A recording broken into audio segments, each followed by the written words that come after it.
a little bit like old school pro NFL Packers. It's going to be 40 degrees, snow in the morning. I heard, it's going to be old school football, which is sort of Spartan football, right? So we're looking forward to that, and certainly you need to stop the run game. What stands out about their offensive line when you watch them? Well, one, they're huge dudes always, right? And that's Wisconsin.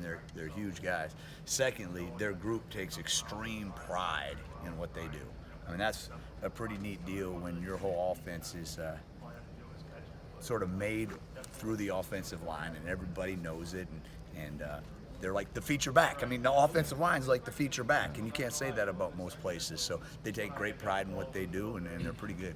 Mike, a lot of people didn't. Go ahead. I was going to say, a lot of people didn't know who Jack Cohn was until this season. What's made him so efficient? He understands exactly where he wants to go with the ball. He gets rid of the ball. Who'd have thunk he's at the top of the nation in terms of completion percentage and things like that. So he's really efficient. They are doing some things, getting the ball out of his hands a little bit quicker on second down, third down, so he's not having to hold it quite as long, and that's him.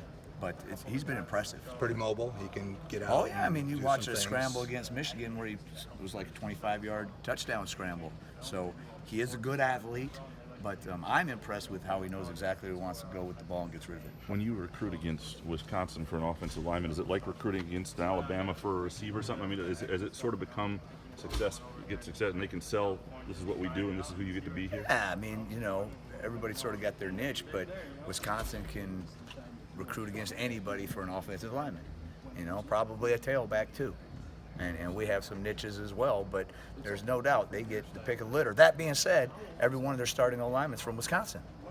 Variety of Wisconsin games, and sometimes it looks like a bomb just went off. They got 22 personnel and they're running ISOs and powers and super counters and things like that, and sometimes it just looks like a bomb went off. There's so many bodies, and we need to embrace that mentality, but sometimes it's going to take rolling a few people through to do that. They do what they always do in terms of run, and then do the play action, deep shots, or deep cross countries and things like that. But they've also got very efficient in their 11 personnel spread passing game where, the completion percentage is, I don't want to say this out of turn, but I think better than it's ever been. That completion percentage for them is impressive. So they've added very efficient spread passing game to their deep shot game. Modernized it a little bit, I guess you could say. Added to it, yep. Added different component. With their offensive linemen, is it me or do they kind of like almost not play low? They just kind of like wall you off a little bit? Am I seeing that wrong? They can engulf you because of how big they are. They can engulf you. I'm sure if you talk to their coaches, they'd want them lower. But that's constant in football when you're dealing with 6'6", 340-pound dudes. You need to get them to play lower. But the way they work together and their size and strength allows them to be successful being a little higher. And it's not like, I'm sure they can do it too, but it's not like they're low and just driving you off. It's just like they're just kind of refrigerating you out of the way a little. They could, and am I? They know that if they get a body on a body and cover people up, they're actually going to find holes. And he's running patiently, looking for the daylight. And any crease can be the distance. So although they're running counters and so forth, plays that X's and O's wise you see before, but they do it a little differently, not only because they're big, but here's the thing. Obviously, the back's a different guy, but also powers and counters. You don't see those that much anymore. You might have seen those every week. 10 years ago, we used to see them every single day in spring ball and fall camp. We don't see them even in practice that much anymore, right? We do post-game evaluations every year, and then, of course, you go back and read them again when you play a team a second time, a third time, a fourth time, and it's in the notes every year. They are who they are. They're going to do exactly what you see on tape. So, there'll be a couple tweaks. There's always a couple tweaks, but they're going to do exactly what we see on tape. It's a different style of offense, obviously, that we've played. Our linebackers need to feel like they haven't filled all year. They need to plan on taking out multiple bodies. When you start pulling people, all those plays look great on the blackboard.